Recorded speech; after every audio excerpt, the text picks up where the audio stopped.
International realize that we will teach you nothing unethical. We will ask you to do nothing that in any way could be construed as something that would hurt another person. You'll never hear it in this training session. Number 9, I find this in all champion producers. Regardless of the company or the industry, they take personal responsibility for self-education. They want industry knowledge. They want company knowledge. They know the importance of self-improvement. They have books. They have tapes. You get in their car and they're always listening to uplifting, motivational material because they know that in the people business, you get drained of emotion in the job we do. So we must renew. We must fill up ourselves with enthusiasm, and we do that through self-education. Number 10 is a very important one. They understand that they're in relationship selling with the merchant. It's not a product or a service. And I will say this to you, if you really want to do well in this business, do 2 things. When you walk into the merchant, number 1, say to yourself before you go in, I am developing a long-term relationship here. Now, if that was true and you really believed it, you're going to come across with a sensitivity, a sincerity that they will feel. You won't be the typical salesperson that comes in just telling them what they should do. I'll tell you something else you might want to do. Whenever you're talking to a merchant, it's almost like in this room here. I have a spotlight on me to light up the presentation so you can see the facial and all we're doing here. Well, the spotlight's on me right now. But if I walked into a merchant, I would pretend that that spotlight was being turned on the merchant to where I would be wanting them to feel good, to answer questions, to feel important. Get the spotlight off yourself. Put it on the merchant and watch how you come across differently. Okay? Then, of course, number 11, they use their resources wisely. Meaning, they understand email, high technology, voicemail, a lot of the things that we'll be talking about in the program. And, of course, I will end with the 12th, which I feel is one of the most important. They are loyal team players. You see, one of the uniquenesses I find with Card Service International is it's not like a big company. It's more like a big family. And if you stay around and you do the job and you get to know all the people at the top of this organization, you realize their sincerity about your success. They want you to do extremely well. Because as each team member wins, the team gets stronger. The team wins. And that's an attitude we want you to have. Become a team player and be positive and enthusiastic. When you walk into your agent's office, leave everything other than business outside the door. You shouldn't be discussing personal challenges, areas of concerns you have with other people. Develop a positive feeling whenever you come through the door and watch how everyone will gravitate to you. Okay? Now, those were the dozen. Those were the 12. They're in your workbook. Work on them. If one is lacking in your makeup, let's make a commitment. A champion makes commitment. It's going to become part of you. Now let's talk about a very important subject. I call this next session the greatest destroyer of sales. Now when I say it, if you're like me, you should be very interested to find out why sales get destroyed. Well, there's a reason. There is an emotion when you walk in to a merchant that as soon as they in any way pick up this is a selling situation, there is an emotion that starts to happen in their being. It's a 4-letter word that can destroy you, and that word is fear. People don't buy logically, gang. They buy emotionally, then defend the purchase logically. So this fear causes them to almost have to say no. So what are their fears? Well, believe it or not, you won't see this consciously, but subconsciously, the merchant is initially afraid of you. Here you come in with knowledge. Many of these are small business owners. They have taken a leap of faith to open the doors. And here you come in as an expert in credit card processing, and they're scared to death in the beginning. That's why it's so important that you come across different than they expect, you see, so that right away they relax with you. See, a person will not make an investment decision unless they are comfortable and relaxed. So we work with a demeanor, a way of coming across, a warmth that relaxes them. The next thing they're afraid of is making a mistake, either to which equipment to lease, they may have had a bad experience, or it can be just the fear of the unknown. That's why it's so important that you remember we must educate them before we try to close a transaction. Here's another fear they have. Make a note of this one, and you'll see it in your book. That's incurring debt. You see, that's why when you show them the ROI, you convert the expense to an asset. This is so important that you practice it's natural, and suddenly they're enlightened, you see. Now you've got to be careful about the words you say.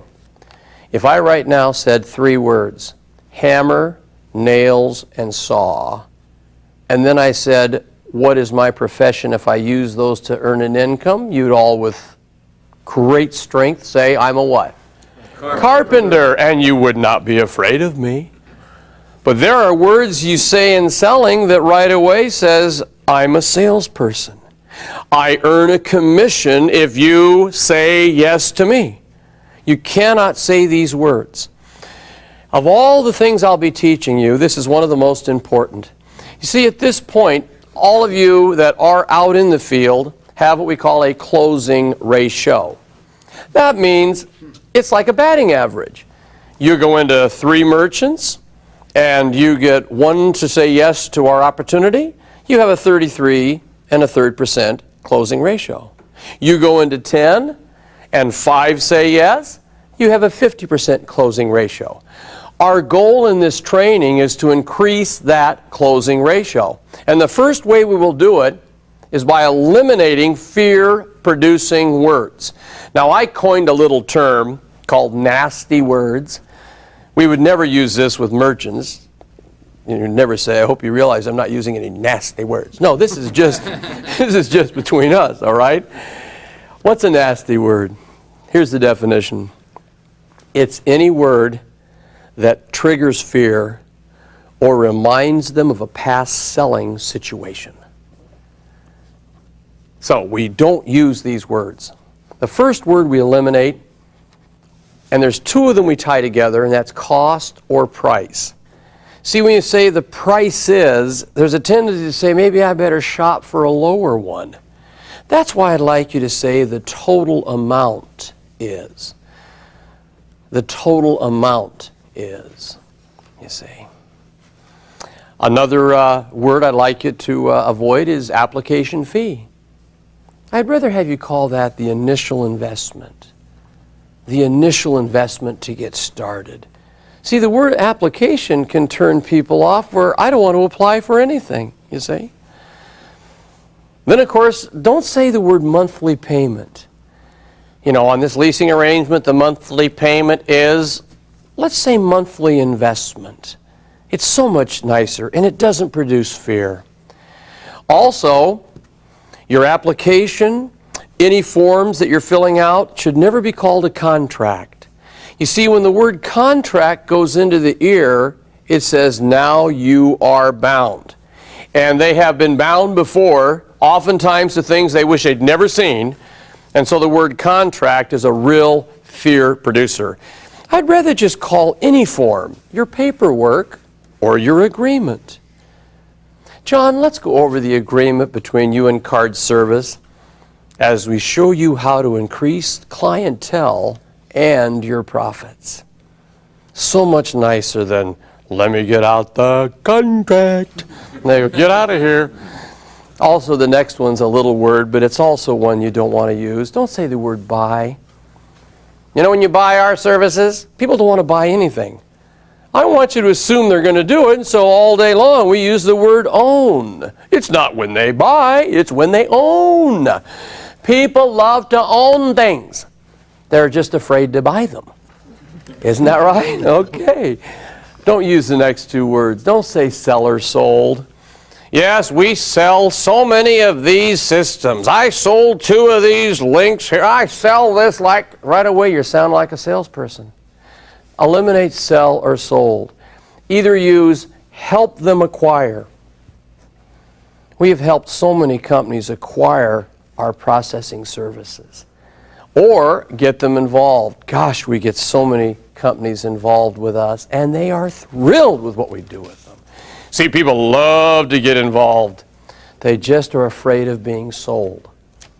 Another word you should eliminate, the next one, is objections. I can appreciate that objection. Boy, I hear that objection all the time. Use the term areas of concern. I've helped so many of my clients, John, overcome that area of concern. Now, the next word is one that Mom and Dad said, do not do. Do not do it. And that's the word sign. See, when you've done everything and you then say, well, and you'll just sign here, immediately Mom and Dad leap out of their memory banks and scream in their ear, don't you sign anything, read that fine print. Now, if they try to read all that fine print, you know they're going to procrastinate, and that's where I want to think it overcomes from. It's an emotional response because of fear, because you've asked them to sign it. So I want you to ask them to just okay it, or ask them to approve it, or ask them to endorse it, or ask for their authorization. See, those are 4 wonderful ways to get them to sign it. And it's amazing, gang. You trust Tom now. They'll okay it, they'll approve it, they'll endorse it, and they'll authorize it. But oftentimes they just won't sign it till they have to think it over, okay? The next word I'd like you to drop from your vocabulary as well, and that's the word deal. This is a good deal. Well, the word deal goes into the ear, and maybe they heard that from someone that got them into some type of investment. They bought a piece of land they could never find. They got into a bad deal. So the word deal triggers, I had one of those, and I lost my shirt. So always use the term opportunity or transaction. John, I feel this is an excellent opportunity for your business. Mary, this is a transaction. You'll be happy that we got started. You see. And of course, I know hardly anyone today says it, but some people start saying the word pitch or spiel. Love to give you my pitch. Don't do that. God, it sounds like it's something you just memorized and you don't really mean. So instead of that, we would always call whatever we say eloquently is our presentation. Presentation. And of course, I think we might want to drop the word problem. Now, sometimes we'll say these words in normal conversation, but if you talk to a merchant and you keep saying, you know, the problem some people have, and maybe your problem is, and we handle that problem. Well, if they have problems in their life, in their memory bank, the word problem starts triggering all the negative feelings, and all of a sudden they start feeling down and can't make an investment decision. So use the term challenge. We've solved so many challenges for businesses just like yours. You know, Card Service International is almost a challenge-solving company, and you're coming across differently. Also, you may want to, in many instances, drop the word appointment. Now, let me tell you why. You call up someone and said, I'd like to set an appointment with you. Now, how many of you agree with me by a raise of hands that most merchants are busy today? Most people are very busy today. Anytime you interrupt their busyness, they don't have time for you. So you call up someone and says, I'd love to set an appointment with you. Right away they go, minimum of an hour, I don't have it. See, it's almost like in business, appointments 1 hour. So I'd like to have you use, instead of the word appointment, use the word visit. Sure love to come visit with you. I'm going to be in the area, John. Why don't I just visit with you for a few minutes? See, and I also hope you'll take 2 other words and make them yours. And those are the words pop by. See, I love that. John, why don't I just pop by and visit with you, and let's analyze your needs and show you how we at Card Service International can really help you increase your clientele and your profits. That sounds pretty exciting, doesn't it? Let's pop by and visit. See, the reason I like pop by and visit, it's got the connotation we're just going to pop in and pop out with a voided check. Of course, because that's why we're there. Also, I think it'd be wise to not use the word customer. See, the word customer is so cold.